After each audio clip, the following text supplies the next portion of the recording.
Hey everybody, welcome back to Bayou Time. Harry McCullough here. We're going to spend the next couple of segments talking about what else? Hurricane recovery. It's only been a year and a half, but in some ways it feels like it's just been a couple of weeks for sure. Ashley Barahona is here, long-term recovery manager for the United Way of South Louisiana. So Ashley, Yes. thanks so much for being with us. Absolutely. Thanks for having me. Yeah, it does seem like, Groundhog's Day in many ways, but then there's so much.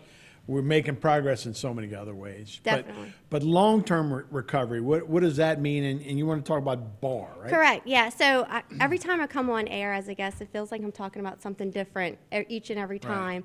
My passion is education and literacy in Terrebonne Parish and my role with TFAE. But from that grew after Hurricane Ida the need to get our educators, our first responders, our citizens back into sustainable and safe housing. And so I've lived in Terrebonne Parish my whole life. I went to school here. I plan to raise my kids here. And I never knew that this group existed until I was submerged into long-term recovery. And BAR, which is the Bayou Area Regional Recovery, or also known as Rebuild Recover, however you want to say it, but it's BARR. It's a group that was formed in the aftermath of Hurricane Katrina. And I say a group because there's no formal membership or membership dues. There's no bylaws or any type of fundamental rules you have to abide by. You can be a governmental entity, you can be a nonprofit, a for-profit, an individual, a citizen, whatever it may be. It's just like-minded people that come together, and we have four fundamental responsibilities, and that is to coordinate, to collaborate, and most importantly, to communicate. Because in disaster times, everything becomes so chaotic. Sure. We don't know what everyone's doing their own thing. And so if we can work together as a community in BAR to know what each responsibility will be in the aftermath of a natural hazard, then we can be 3 steps ahead of the whole process. And so we learned a lot in Hurricane Ida, but we also figured out ways to do things that may be better in the future.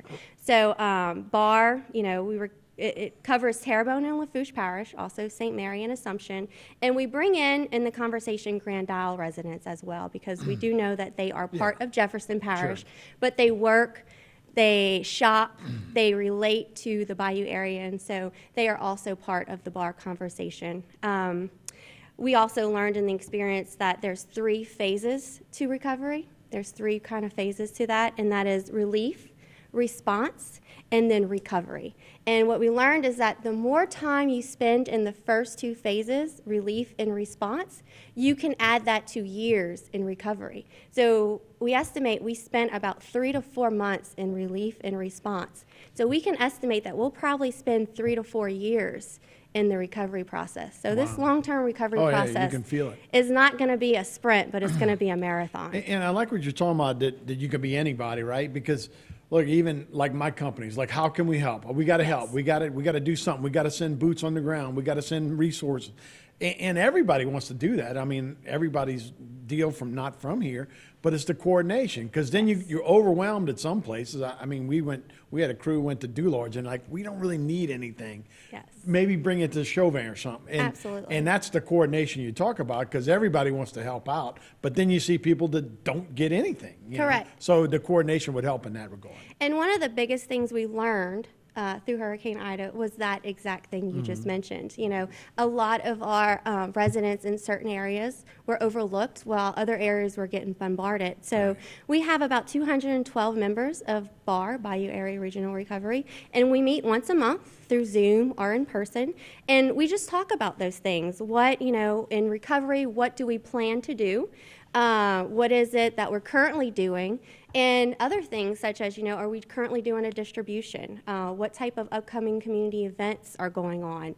And it's just about communicating, and so that we can have a plan.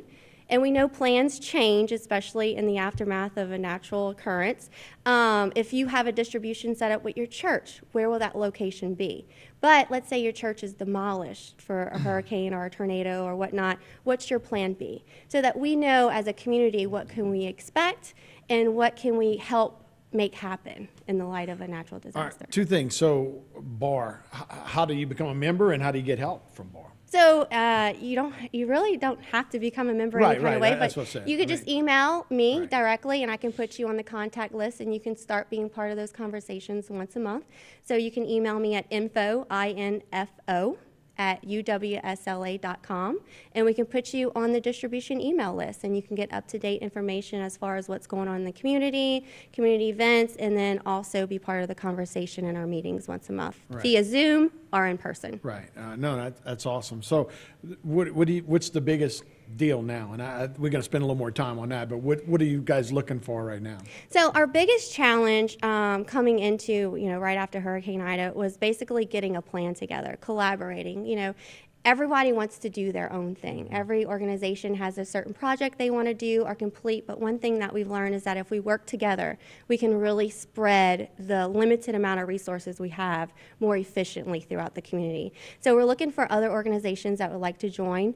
You can have manpower, meaning volunteers. You can have material, meaning building materials or whatnot, or if you're a funder as well. And we'll talk about the Unmet Needs Committee Right. afterwards in the next segment. But if you do want to just be part of the conversation, you can just join us by emailing me directly, and I can put you on that email list. And the United Way is always a good place too, to kind of Absolutely, go yes, yeah. and at least know what's out there and all that stuff. Yeah, look, still got plenty. Like I said, in some spots you go, yeah, good recovery. Yeah, everybody just looks like it's doing. And then other times you go, wow, that hadn't been touched yet, or those people aren't back in their house yet. you know? Yeah. And our priority are the residents that are still living in Right. the trailers over at Rebecca Plantation and Yeah. things of that nature. We actually did a feed more recently to help those residents. Yeah. So they're still there. They're still trying to get back home. All of those folks who are in the high rise had to go somewhere. So Yeah. we talked about some of the bars, which is the Bayou Area Regional Recovery.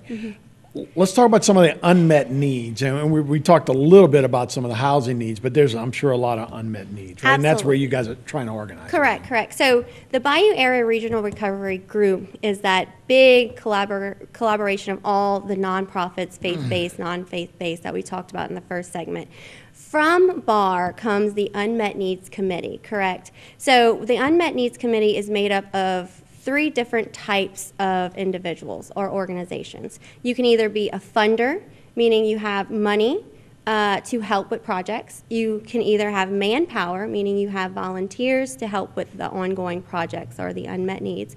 Or you can have materials, meaning building materials, hammers, diggers, whatever it may be, equipment to help with the ongoing recovery efforts. So those 3 types of organizations or individuals make up the Unmet Needs Committee. So from there, you have what's called the DCMP, which is the Disaster Case Management Project from the federal government. They have hired a case management company to come in, and in our area, it's actually Workforce. So whenever you applied initially after the disaster, you were assigned a case manager. It is very important that you have direct relations with that case manager. They will help you through the FEMA appeals. They should help you through getting any type of other resources you may need in the recovery efforts. So one thing I don't want people to be confused with is in order to come to the Unmet Needs Committee, you must be a case manager from any of the DCMP. Can't just go You individually. can't just come individually and present your case.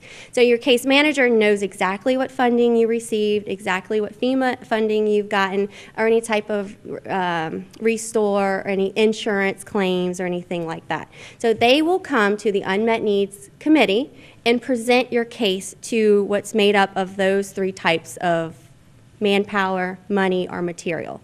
So when we talked about, as we work together as a group of individuals, our resources get spread out more. So collectively, we can help more individuals in more cases than we can as an individual or as an organization by ourselves. So this is a way that we are preventing us from duplicating services, or, with United Way Fund, we may be able to only help 5 families get back into sustainable and safe housing, whereas if we work together with other funders like the Salvation Army or Catholic Charities or things like that, we can potentially help 25 to 30 with our same funds. Right. So it's a concept that I knew nothing about until I started working and really understanding what the DCMP did in case management and those unmet needs committees that Right. help individuals get back home. Yeah, if you can have a clearinghouse or have a manager that knows exactly what you're doing, you know, you don't want to duplicate funds. You don't want somebody going, hey, I got a house and I got this and I got this, and then almost like doctor shopping, right? You go get a Correct. script at 4 different doctors,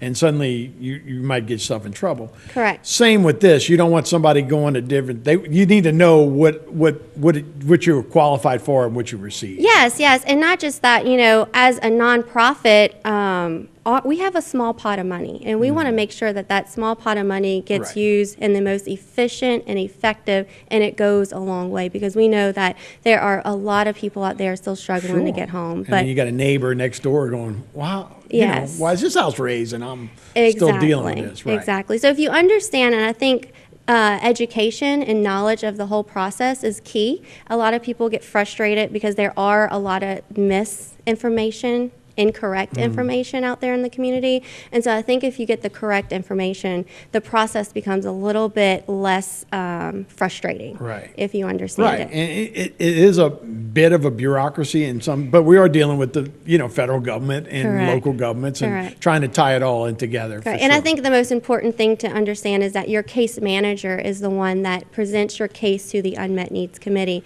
not an individual themselves. So they, as a survivor, they should definitely know their case manager. I mean, they should be your best friend. Sure, You should right. have their cell phone number, and they should be able to help you through the FEMA process, because it is very confusing and Right. can be very frustrating. Yeah, we talked about it a little bit on the other segment about our biggest need, and it's still housing, right? And we talked about, the high rise is not going to. I don't know what we're doing with that building, Yeah, but I don't know either. but anyway, those folks, a lot of those folks are still in trailers. So what's next for Yeah. would those people fall into unmet needs, or where they fall in? So for they could potentially become a case that's presented by their case manager to the unmet needs. But I just met with the Mennonite Disaster Service project manager, and our biggest challenge has been getting those national rebuild groups into our community to help us rebuild houses, because we don't really have houses Right. to put people into. Right. So if we can get more national rebuild groups, the Mennonites, to come in to help us do those big rebuild houses, get people into sustainable, safe housing, do the repairs. I think volunteers and volunteer manpower has been our biggest challenge, and materials. Getting Materials, I was about materials to say. into our community has also been a big challenge Yeah, in the the rebuild price process. of lumber and Yes. just the availability of lumber, right? And Absolutely. just trying to get all that kind of stuff down here, and then finding somebody to actually do the labor. I Yes. mean, when we got Florida that's dealing with it now, Lake Charles the year before and the year before that. Yeah. So we're all kind of feeding Yeah. the same kind of deal, And it goes back to, this is not a sprint, this is a marathon. Sure. And so because we spent so long in those first 2 phases of relief and response, the recovery is not going to, Takes look a at Lake while. Charles, it's Right. already Oh. almost 2 years out, and they just got to the points where they can rebuild houses. Yeah, So no doubt. Well, Ashley, keep up the good fight. We appreciate you being here. thank you so much for All having me. right, we'll be right back with more Bayou Time after this.